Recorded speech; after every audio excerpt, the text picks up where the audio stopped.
Hello, everyone. If you like what I'm doing here, please consider subscribing, liking, and commenting. It would really help the channel out quite a bit. Thank you very much.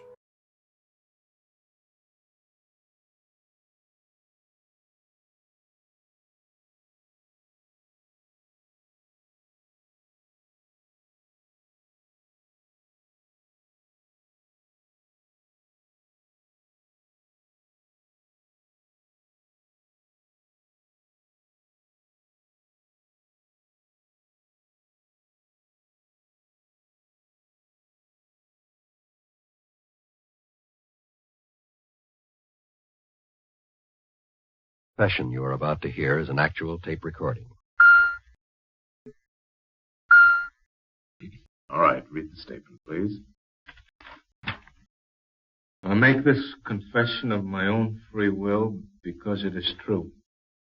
There has not been any force or violence used upon my person to induce me to make these statements. Without promise of immunity or reward or gratuity, I confess. You understand that your statement will be made public through the radio program Confession. I do. And that your name for the purpose of this broadcast will be James V. Madsen. You understand? Yes, sir, I understand.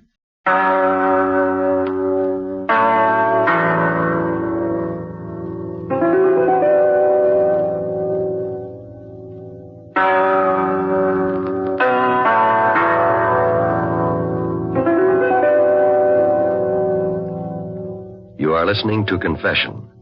The case history of the subject referred to as James V. Madsen is a matter of documented record. You will hear the story of his crime experience as told in his own words. All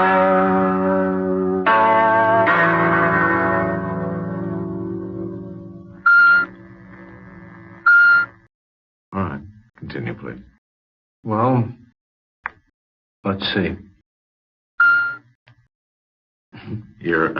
Tell your age, where you were born. I'm 29 years old. Where were you born? I was born in Spokane, Washington. Moved to Los Angeles in 1947 after I got out of the Army. Why did you leave Spokane? No particular reason, I guess. Didn't have any friends there, and I didn't get along so good with my folks. I never was much good at making friends. Know what time it is?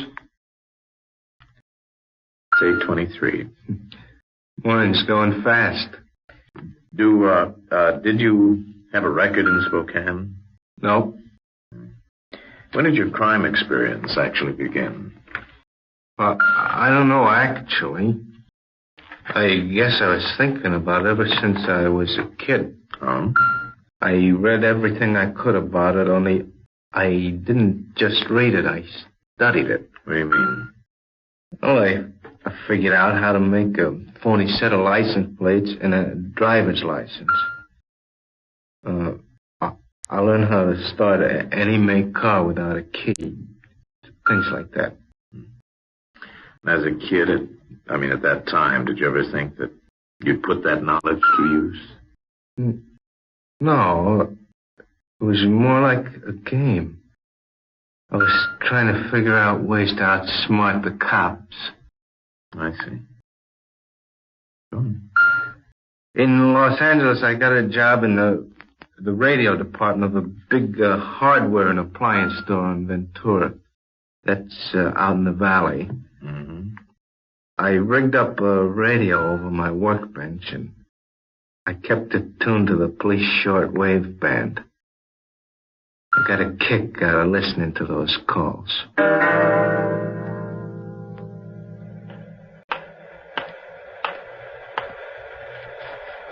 Jim. Attention. Hold it, a police call's coming through. 7RD2, 7RD4. Hey, that's around here. 211, Coldwater in Ventura. What is it? 211, that's a holdup. 211, man, light green Ford, 1950 or 51 model. License number not known. Turn south on Laurel Terrace, code 3, KMA 367. Laurel Terrace, stupid jerk. They'll have him bottled up in 10 minutes. Should have gone north and turned to Magnolia to Sepulveda. Hey, Jim, turn that thing down. I want to talk to you. Huh? Turn it down. What do you want, Ed? What do you always listen to that stuff for? If he'd gone north instead of south, he could have got away easy. When are you going to quit playing cops and robbers with that thing? I'd have gone out to Sepulveda. I'd have got lost in no time. You know, one of these days, those police calls will get you fired. The boss don't like it. So what? Getting tired of this joint anyway. It's like being in the army, being pushed around all day for what? For peanuts. Well, anyhow, here's what I came to tell you. The wife wants you and Ellen to come over tonight. Play cards or something like that. It's a burn-up when a stupid jerk like that boss of ours can fire me. What about tonight? Tonight? Sure, we'll come.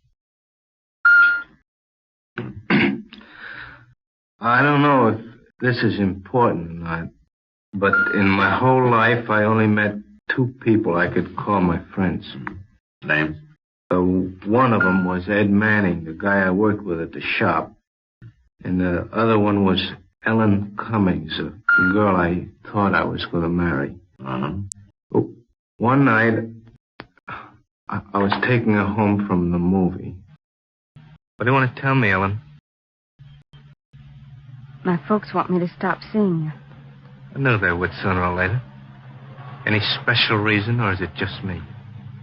Oh, a lot of reasons, but if I tell you, will you'll be hurt. I'm used to that. Go on. Well, they think you've got no feelings about anything, like a machine or something. That you don't really like anybody or trust anybody. Anything else? That you think you're better than everybody else. Keep going. I'm learning things. We've been going together nearly a year. In 2 weeks, it'll be a year. You've said you love me. Yet sometimes I feel like we're strangers. Right now I feel like we're strangers. You're talking for yourself, not your folks. I can't understand that kind of love, Jim. It's so cold. And, well, impersonal. I've got some things to prove before I can marry you. Prove what? I can make a lot of money, for one thing. I think there's more to it than money. If you got a lot of money, you're better than people who haven't got as much. Is that what you're trying to prove? That you're better than other people? I've either got to be better or worse. That doesn't sound right to me. You better not come in the house tonight. I better go now.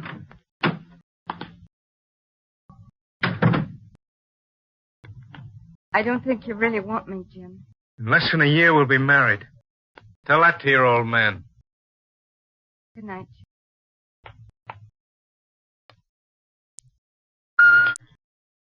That's when I made up my mind that I was going to start doing some of the things I'd been thinking about.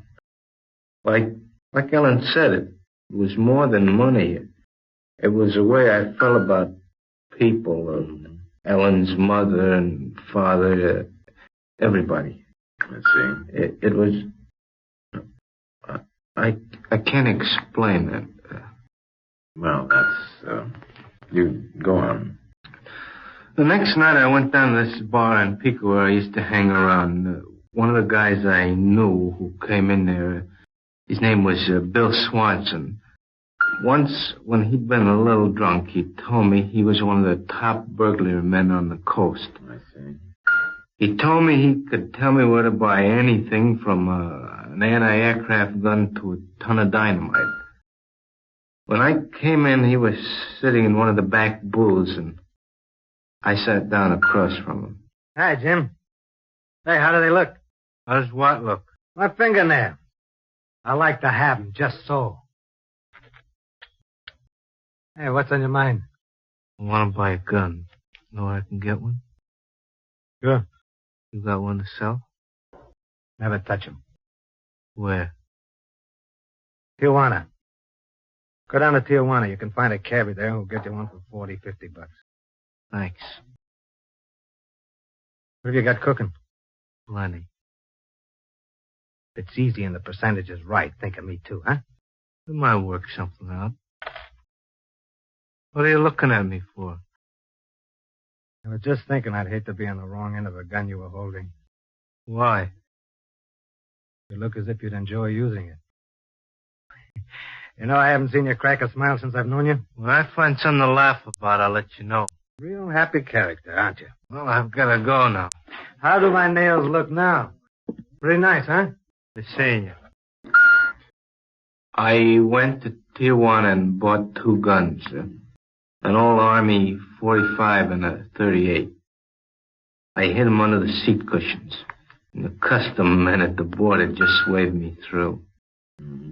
I was all set to go now. I kept on working at the radio shop, but in my spare time I fixed 2 sets of phony plates and a driver's license under the name of Harold Peters. Was that an actual name? No, I made it up. Go on. Then I went out on my first job. I stole a car on West 7th near Western, and I drove south on Western. I stopped and they changed the plates. I checked the 38. It was loaded, ready to go. I remember it made me feel good. I see. I drove down Western near Rosecrans and stopped near a liquor store and got out.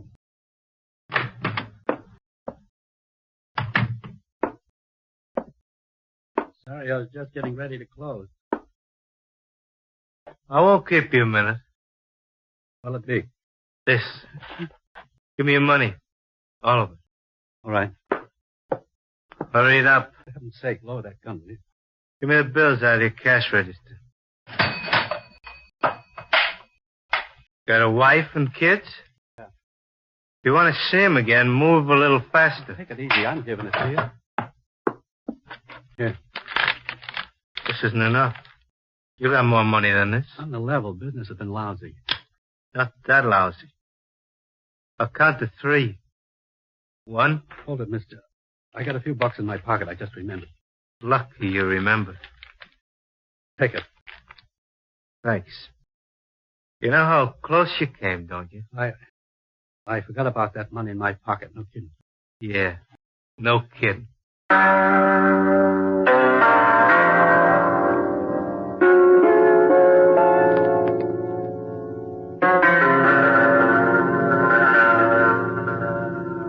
You are listening to Confession.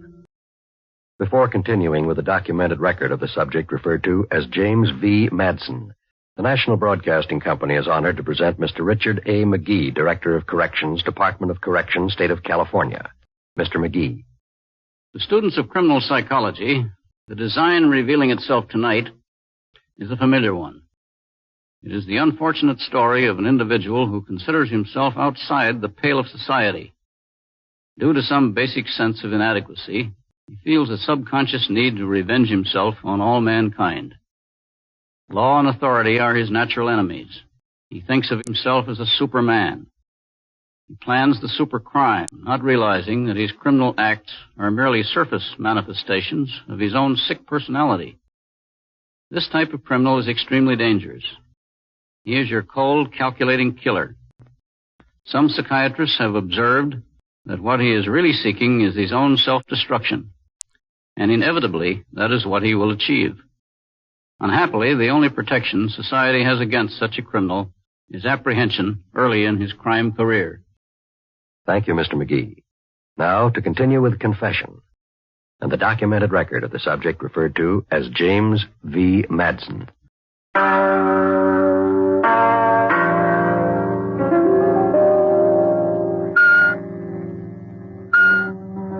All right, go ahead, please.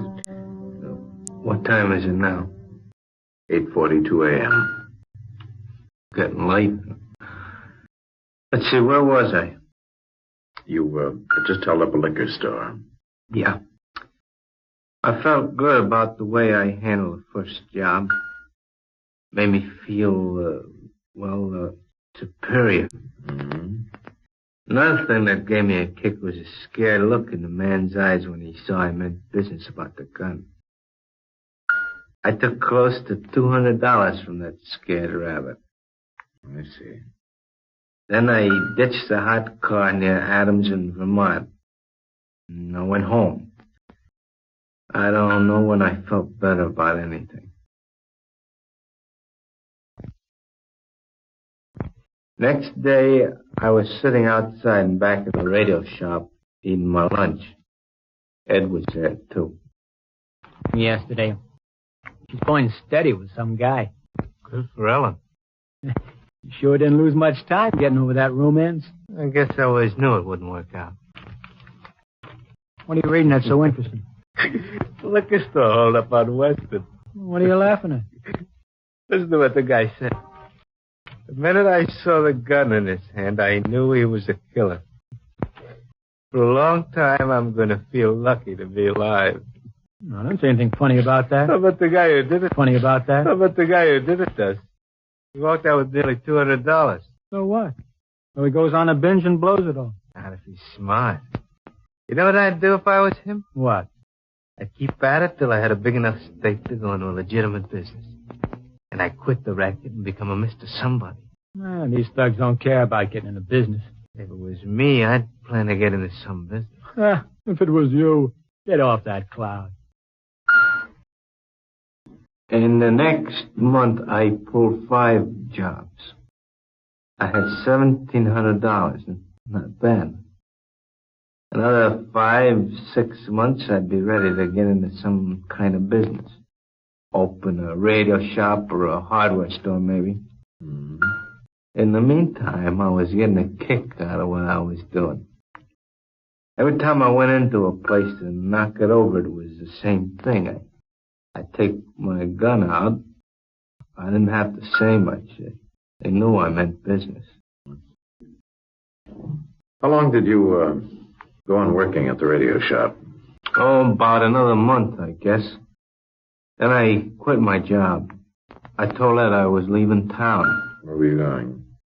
Hollywood. I moved in and rented a place on Wilcox. Well, things were going a little too slow to suit me, so I made a deal with Bill Swanson, the guy I told you about. Oh, yeah. I had an idea that might pay off better than a stick-up. We drove to downtown L.A. It was after midnight. First time I knocked over a hardware wholesale. You just get us inside. You won't be sorry. We got with a truckload of precision tools or power tools, and we got $4,000, maybe $5,000 worth of stuff. I'll get you inside any place that has a door. Why do you think I brought you along? Company? We can drive the truck right into the building. Load up inside. What are we waiting for? Coast is clear. Not yet. 6RD patrols this area. I want to know where it is first. You've sure got this thing down to a science. That's what it is, isn't it? Maybe to you, not to me. I still get stage fright. Keep quiet for a while so I can get these calls. 6RD2, 7th Los Angeles. Hit and run 512, code 3. 6RD2, 7th and Los Angeles. It's a break traffic call. Keep him busy about an hour, maybe more. You better leave the truck here till I get the door open. My gun's in the glove compartment. Give it to me. You don't need a gun on a job like this. If they got you, they got you. Give me that gun. Here. This is the first and last time I'm working with you. Why? I thought we'd do pretty good together. My brains and your brawn. Smart guy, sarcastic, like you're someone special. You don't kid me. I know what you are. Maybe you'll tell me. I seen it just now when I handed you the gun. What am I, Bill? You're a killer. You're not the first one who said that. I'm being talked into it. Come on. Get going. Okay. I don't like working with anyone who carries a gun. It's stupid.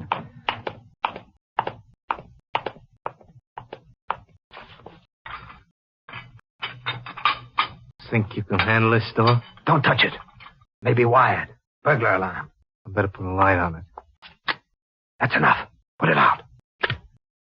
Is it wired? No. No, but it's going to be tough to open. Give me that small crowbar.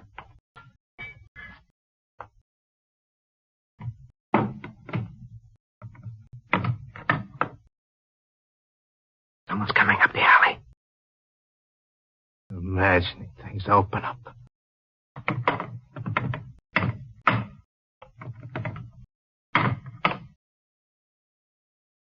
I tell you, somebody's coming.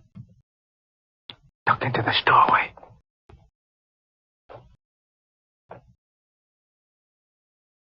Come out of there. With your hands up. Over a little. What are you going to do? I said come out of there. I got you covered. No shooting. I don't want no shooting. You coming out of there? Hold it, Mac. I'm coming. Yeah, me too. You hit him! Stop it! Shut up. You killed him. You're crazy. You're a crazy killer. I said, shut up. Jim, no. No, you're crazy. I killed the watchman. That meant I had to kill Bill, too. Didn't that bother him? No, didn't bother me at all. Only thing that worried me was Bill. I knew if the cops ever got Bill, he'd talk right away. He had a record a mile long. They might have found his fingerprints on his tools or something, so I killed him. And later, I drove to Southgate. It was about 3:30 in the morning. I broke into a garage. I rode the pickup truck inside and loaded with everything I could lay my hands on. Then I got out of town. Where to? I got as far as Pomona. It was around 8 o'clock when I got there. I called on some service stations trying to peddle the stuff. Did you? Well, I finally found a guy who said he'd buy it. You got everything you say you have? I'll give you $50 for it. 75 or it's no deal. Okay, 75. Where do I pick the stuff up? Know where Pearson Cutoff is? About 5 miles north of town? Sure. All right. 8 o'clock tonight. Okay. It's hot goods, isn't it? Are you buying it or not? Said I was, but I got a right to know. I'll know how to handle it if it is. No questions or it's no deal. All right, I'll be there at 8. What kind of car will you be driving? 50 Buick, two-tone blue. You can't miss it. Blink your lights twice, sir. I'll know it's you. Good idea. 8 o'clock in the Pearson Cutoff. I ran the truck off the road into a little gully so it couldn't be seen from the road. Then at 8 o'clock that night, a two-tone Buick turned up the cutoff. The lights blinked, but I didn't show myself. And then the car stopped, and instead of the guy I talked to, 2 cops came out and started looking around. What happened? When they started coming towards where I was hiding, I opened up on them. And they started firing back. One of them hit me in the shoulder, and I emptied my gun on him and started running. I was bleeding pretty bad. What'd you do? I ripped part of my shirt and made myself a bandage. And I stopped the truck, and I told the guy I'd been hurt in an auto accident. He gave me a lift right into L.A. Oh, I didn't go home, in case they'd be waiting there for me. I see. Then I thought of the one person in the world who'd do me a favor. Ed Manning. I took a cab to his house. And then I waited outside for him till he came out to go to work. Jim, what's the matter? Oh, I need some sleep. What happened to your shoulder? Car accident, Ed. Think you could put me up for a few hours? Think your wife would mind? She's away visiting her folks in Fresno. What's it all about, Jim? Nothing. It's simple. I'm broke and tired. Come on in. I've never seen you look like this. You look half dead. I am half dead.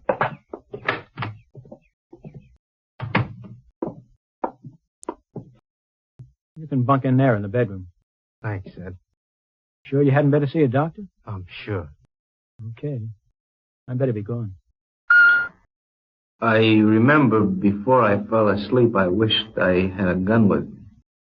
I had one of those spring knives. Another thing I remember thinking that Ed was the only guy in the world I could come to in a spot like this. I don't know how long I slept, but when I got up it was night, and Ed was standing over me, shaking me. Jim, get up. You got to get out of here. What's happened? This afternoon, the cops were at the shop asking about you. Did they talk to you? They asked me if I knew where you were. What'd you tell them? I said I didn't know. Shouldn't have come home. They might have followed you. Well, that's why I didn't come home straight from work.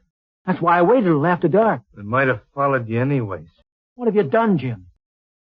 They wouldn't tell me. I killed 2 or 3 guys. What? You crazy or something? What's that? Quick, take a look. It's the police. You brought him here, Ed. I thought you were my friend. I ought to kill you, too. There must be 15 cops out there. You're kidding me about killing, aren't you? Madsen, come on out of there. See how I'm kidding you?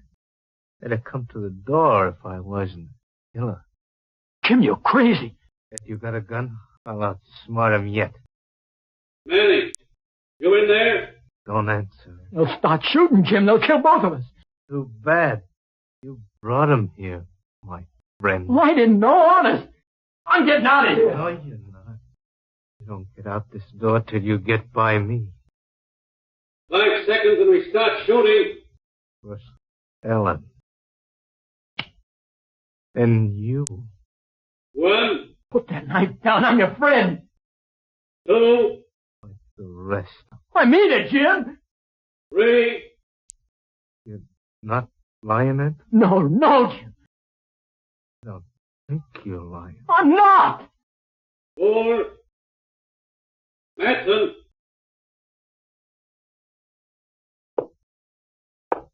Hold it. We're coming out. Hold it. We're coming out.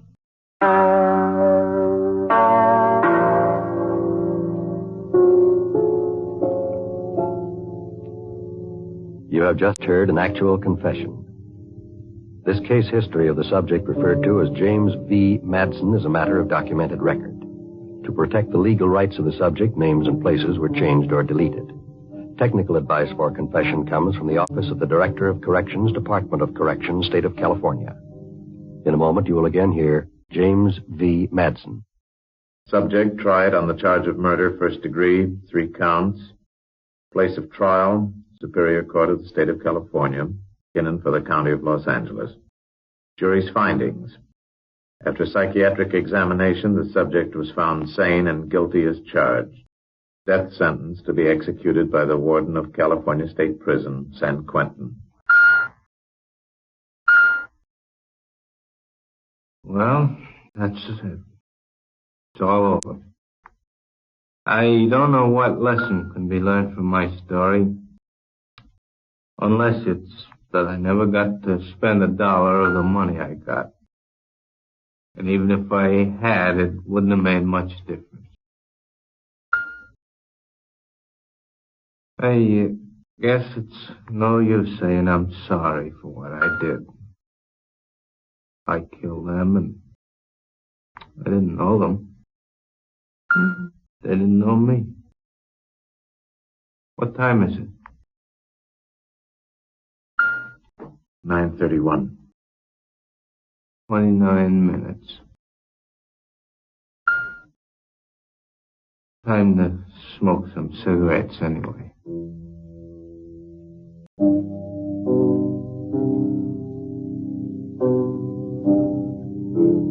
This has been Confession, transcribed statements of actual crimes. These true tragedies brought to you each week as an NBC Radio Network production in an effort to stem the nation's forward march of crime. Credit for this broadcast goes to our cast. Paul Frees, Don Diamond, Jack Carroll, Virginia Christine, Jan Arvin, Herb Butterfield, Jonathan Hole. Script Lou Rusoff. Music Michael Samoki. Script supervision Warren Lewis. Direction Homer Canfield. John Wall speaking. Confession, a Canfield Lewis creation, came to you from California.